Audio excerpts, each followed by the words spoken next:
Hello all, welcome to BBS Baba Physics। तो this is our fourth session और हम question 4 करेंगे इसमें पेपर 1 का 2020-21। Now question 4 has 3 parts 4A BC, उसके अंदर सब पार्ट्स हैं। तो क्वेश्चन 4A देखते हैं क्या है। क्वेश्चन 4A है define moment of inertia and radius of gyration. तो दोनों चीज की डेफिनेशन लिखनी है पहले, रेडियस ऑफ गाइडेशन और मोमेंट ऑफ इनर्शिया। तो रेडियस ऑफ गाइडेशन के बारे में थोड़ा बता देता हूँ। रेडियस ऑफ गाइडेशन क्या है? ज्योमेट्रिक प्रॉपर्टी होती है एक रिजिड बॉडी की, ये आपको पता ही होगा, geometric property of rigid body. Okay, now radius of gyration वो पॉइंट ऐसे है कि we assume that the body's mass is assumed to be concentrated at a place. For example मान लीजिए यहाँ से आप निकाल रहे हैं और सारा का सारा मास यहाँ कंसेंट्रेटेड है और ये r डिस्टेंस है परपेंडिकुलर, तो I is equal to M R square. तो अगर आपका एक रॉड है, इसका आपने इसके थ्रू सेंटर के थ्रू इसका I निकाला तो एम एल स्क्वायर बाई 12 होता है। ओके, सो नाउ इस चीज को आप रेडियस ऑफ गाइडेशन निकालने के लिए यू हैव टू अज्यूम कि सारा का सारा मास कहीं कंसेंट्रेटेड है और यहाँ डिस्टेंस k है, तो M K square is equal to M L square by 12, then k will become root L by root 12। तो ये रेडियस ऑफ गाइडेशन हो गया। तो इसी तरह और भी एग्जांपल देखिए, रेडियस ऑफ गाइडेशन आप समझा सकते हैं। रेडियस ऑफ गाइडेशन का डेफिनेशन आप लिख सकते हैं, geometric property of rigid body, bodies mass assume to be concentrated at place, तो वहां का रेडियस क्या होगा। नाउ मोमेंट ऑफ इनर्शिया के बारे में बताना है। Moment of inertia, inertia word से ही आपको समझ में आ रहा है, क्वांटिटी है जो रेसिस्ट करता है। क्या रेसिस्ट कर रहा है यहाँ? एंगुलर एक्सेलरेशन को रेसिस्ट कर रहा है। एंगुलर एक्सेलरेशन को रेसिस्ट कर रहा है। ये आप कह सकते हैं कि rotational analog of mass, rotational analog of mass भी कहते हैं मोमेंट ऑफ इनर्शिया को, या रोटेशनल इनर्शिया भी कहते हैं। मैं आपको कीवर्ड्स बता रहा हूँ ताकि आप वो डायरेक्टली यूज कर सके। और 2-3 एग्जांपल दे दीजिए कि एम आर स्क्वायर रिंग का हो गया, फिर 2/5 एम आर स्क्वायर आपका सॉलिड स्फीयर का हो गया, उसके बाद रॉड का हमने बात कर रखा है। नाउ अब क्वेश्चन में कह रहा है state and prove parallel axis theorem.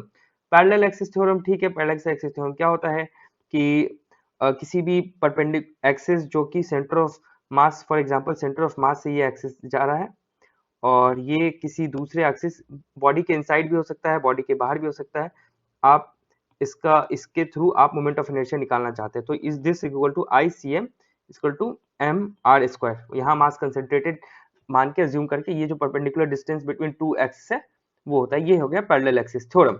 Now इसको प्रूव करना है। इसको कैसे प्रूव करेंगे? एक कोई भी आप रिजिड बॉडी ले लीजिए, एक सेंटर ऑफ मास से ICM पास कर रहा है, आप एक दूसरा एक्सिस ले लीजिए जहां से आपको कैलकुलेट करवाना है।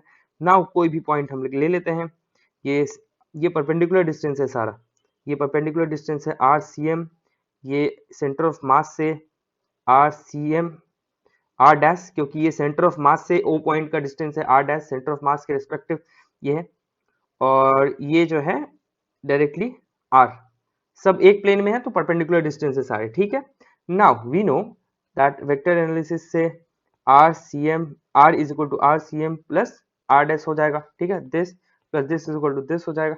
अगर हम DI निकालें, DI इज इक्वल टू क्या हो जाएगा, यहाँ पे MI मास अगर देख लेते हैं तो DMI R स्क्वायर, क्योंकि डायरेक्टली ये डिस्टेंस ले लेते हैं, ठीक है। Now we have to calculate I, तो आप इंटीग्रेट कर दिए DMI R स्क्वायर। अब आप क्या करेंगे, R स्क्वायर को आप R लिख सकते हैं, R square is the magnitude, then R square is equal to RCM dot R का होल स्क्वायर, या डॉट प्रोडक्ट भी सेम ही चीज है, डॉट प्रोडक्ट कर देंगे वही आ जाएगा। So DMI RCM square R dash square DMI plus 2RCM R dash DMI, ठीक है। नाउ ये जो है ये तो ICM हो जाएगा डायरेक्ट, क्योंकि इंटीग्रेशन इस पे हो जाएगा, तो ICM, ठीक है, ICM MR स्क्वायर। उसके बाद ये जो है MR square MR dash square, तो M यहाँ पे आप देखिए ये जो डिस्टेंस है RCM स्क्वायर, ठीक है, तो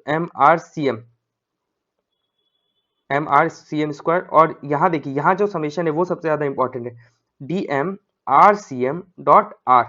अब देखिए ये तो ऊपर वाला प्रूफ हो गया आपका ICM, और ये डिस्टेंस। Now this quantity is zero because ये एक्चुअली सेंटर ऑफ मास के बारे में तो बता रहा है, DMI into RI is equal to RI dash. RCM को आप बाहर निकालिए तो कांस्टेंट है, क्योंकि यहाँ ये वाला डिस्टेंस तो कांस्टेंट रहेगा इस एक्सिस के। और R डैश जो है weighted average centre of mass का डेफिनेशन है actually, weighted average of summation of distance and point MI RI centre of mass के रिस्पेक्ट में करेंगे तो जीरो हो जाएगा, वहीं समेशन इंटीग्रेशन कर दिया गया तो this part will become zero. तो आपने इससे आपका प्रूफ हो गया आपका पैरेलल एक्सिस थ्योरम, आपने इसको प्रूव कर दिया। ठीक है, पैरेलल एक्सिस थ्योरम। तो इसमें दो तीन कीवर्ड्स हैं, parallel axis theorem, axis through its center of mass and product is perpendicular distance between the two axes। उसके बाद मैथमेटिकली करके आप लिख दीजिए। एक आपको कीवर्ड बताता हूँ, इसको और भी बात कहते हैं हाइगन स्टेनर थ्योरम भी कहा जाता है इसको। ठीक है, तो आप वैल्यू एडिशन के लिए इसको लिख सकते हैं पैरेलल एक्सिस थ्योरम में। Now moving on to another question, ये क्वेश्चन 4 ही है, 4A पार्ट 2। इसमें कहता है कि sphere of mass 0.5 kg 0.5 kg rolls on a smooth surface। rolls कह दिया तो इसका मतलब क्या है, कोई भी स्लिपिंग नहीं है, स्लिपिंग नहीं है, इसका मतलब क्या हो गया, v is equal to omega R हो गया, simple, v is equal to omega R हो गया। क्वेश्चन में क्या रहा है, वेलोसिटी दे दिया है, constant velocity 3 metre per second, 3 metre per second, centre of mass का भी होगा और v is equal to omega R भी होगा। कैलकुलेट टोटल काइनेटिक एनर्जी इसका होगा rotational kinetic energy plus translational kinetic energy. ठीक है, बहुत सुंदर। तो आप रोटेशनल काइनेटिक एनर्जी क्या करते हैं, हाफ mv स्क्वायर और half i omega square. So i is equal to क्या होगा, सॉलिड स्फीयर है 2/5 mr square, so half mv square is equal to half i 2/5 mr square, v is equal to omega is equal to v square by r square. So आप calculate करेंगे, it will be coming 7/10 mv square. Calculate करके देखिए, kinetic energy would be coming 3.15। Answer verify कर लीजिएगा, कुछ changes हो तो let us know. आगे बढ़ते हैं क्वेश्चन 4B।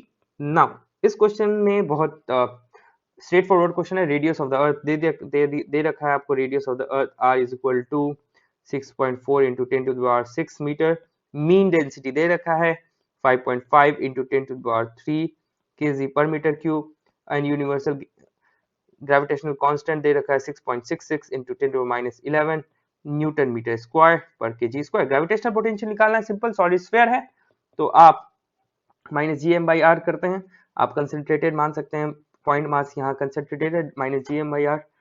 सो इसमें आपका m निकालने का है तो m इज इक्वल टू क्या हो जाएगा, 4/3 pi r cube into density multiply कर देंगे आ जाएगा।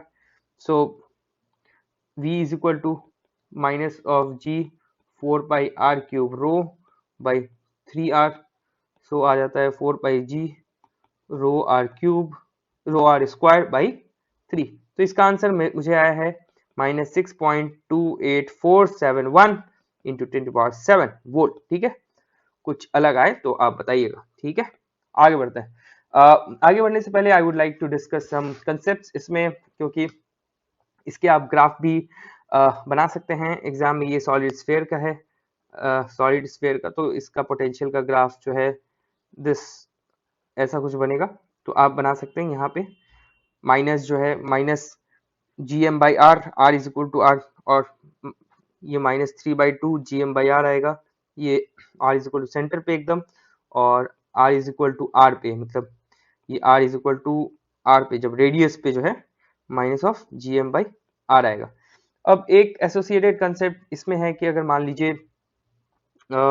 एक कोई आपको सॉलिड स्फीयर दिया है और आपको पोटेंशियल किसी पॉइंट r0 पे निकालना है, कोई भी पॉइंट r0 पे पोटेंशियल निकालना है, तो आप ऐसे इमेजिन कर सकते हैं, कि 2 point due to potential at r।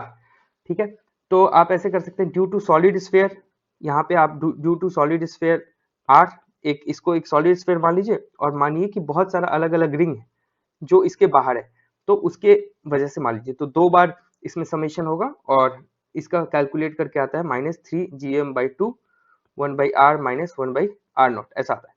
ठीक है, ये क्वेश्चन पूछा नहीं गया, एसोसिएटेड कॉन्सेप्ट था तो मैंने बता दिया। अगर आपको डिटेल में चाहिएगा तो let us know, will also make video on this. अब आगे क्वेश्चन बढ़ते हैं। अब जो क्वेश्चन है 4C क्वेश्चन है, इसमें कह रहा है what is damped harmonic oscillator. Damped harmonic oscillator मैं आपको कीवर्ड्स बताता हूँ, पहले लिख दीजिएगा नॉन कंजर्वेटिव फोर्स, ठीक है, क्योंकि फोर्स डेसिपेट हो रहा होता है एनर्जी, और डेसिपेट दूसरी बात लिखिएगा डेसिपेट एनर्जी, तीसरी बात है डिमिनिशिंग एम्पलीट्यूड, चौथी बात है eventually system is at rest, system जो है रेस्ट में आ ही जाएगा क्योंकि जो है वो उसको रेसिस्टेंस मिल रहा है, ठीक है। Now we know F resistance जो है माइनस ऑफ बी एक्स डॉट, ये वेलोसिटी के प्रोपोर्शनल होता है। सो एम इक्वेशन लिखते हैं M X double dot minus Hooke's law के अकॉर्डिंग अगर ऐसा होता है तो minus K X minus B X dot, तो अपन करेंगे B M X double dot B by M X dot plus K by M X is equal X double dot two C X dot omega naught square X is equal to 0। हमने के by M को omega naught square माना है, B by M को 2c माना है। अब आगे बढ़ते हैं, लेट, अब जो है ये डिफरेंशियल इक्वेशन है।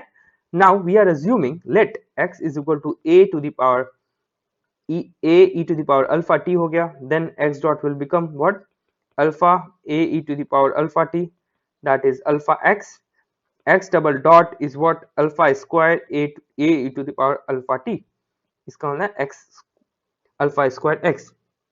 तो इससे पता चल रहा है d by D T is alpha, d2 by dt2 is equal to alpha square. तो ऊपर अगर पुट करते हैं तो it will become alpha square 2c alpha omega naught square x is equal to 0, क्योंकि आप देख रहे हैं अल्फा है यहाँ तो x हो ही रहा है, तो इसलिए ऐसे यहाँ हम डायरेक्टली पुट कर दिए और बाहर x लिख दिए। नाउ ये एक x तो 0 हो नहीं सकता क्योंकि ट्रिवियल सॉल्यूशन हो जाएगा, इसको 0 होना पड़ेगा, क्वाड्रेटिक इक्वेशन है, तो अल्फा की value minus 2c plus minus root under B square minus 4ac done by 2a, though this will become minus c plus minus root under c square minus omega naught square. अब question में कह रहा है general solution for this oscillation हमने निकाल दिया, discuss the case of dead beat critical damping and oscillatory motion. Dead beat, first of all alpha 1 is becoming c plus root under c square minus omega naught square, alpha 2 is equal to minus c minus of c square minus omega naught square। अब dead bit का मैं समझ रहा हूं, जहां तक dead bit मतलब over damping की बात कह रही है, ओवर डैम्पिंग, तो x is equal to e to the power minus of ct a1 e to the power root under c square minus omega naught square t plus a2 e to the power minus of minus C square omega naught square, ठीक, मैं हमने linear combination बनाया है, उसके alpha 1 put कर दिया, alpha 2, condition क्या है कि c is greater than omega naught, ठीक है, ये पहला कंडीशन है। Now we are talking about the critical case. Critical क्या होता है भाई, क्रिटिकल मतलब जो है c is equal to omega naught हो जाए, तो alpha c is equal to omega naught देखिए तो अल्फा 1 अल्फा 2 सेम हो जाएगा, तो लीनियर डिफरेंशियल इक्वेशन में हम जानते हैं ऐसे सॉल्यूशंस में एक t से मल्टीप्लाई कर देंगे, इसके में a1 a2 t डन, तो ये हमारा क्रिटिकल केस हो गया। नाउ मोस्ट इंपॉर्टेंट केस जो है ऑसिलेटरी मोशन का केस है। ऑसिलेटरी मोशन के केस में ऐसा हो जाता है कि हमारा c जो है लेस देन ओमेगा नॉट हो रहा है, तो अंदर रूट के अंदर इमेजिनरी पार्ट आ गया, तो alpha 1 is equal to minus of c plus i बाहर ले लिया omega naught square minus c स्क्वायर, alpha 2 is equal to minus of c minus of i omega naught square minus of c square. अब linear combination इसका बना देंगे, x is equal to e to the power minus ct a1 e to the power i minus root under omega naught square c square t a2 e to the power minus of i omega naught square minus c square t। अब इसको expand कर देंगे, e to the power we know e to the power i theta is equal to cos theta plus i sin theta. अब इसको we assume that बार बार लिखना पड़ रहा है, इसलिए मैं इसको ओमेगा डैश मान लेता हूँ, e to the power minus C T a1 cos omega dash t plus a1 i sin omega dash t plus a2 cos omega dash t minus of a2 i sin omega dash t। अब जो है common ले लीजिए cos और sin का term, a1 plus a2 cos omega dash t plus of a1 i minus a2 i sin omega dash t। अब we are assuming कि ये a है, इसको हम ऐसे लिख सकते हैं a1 प्लस a2 और a2 minus, now we are taking it at a cos omega dash t plus b sin omega dash t।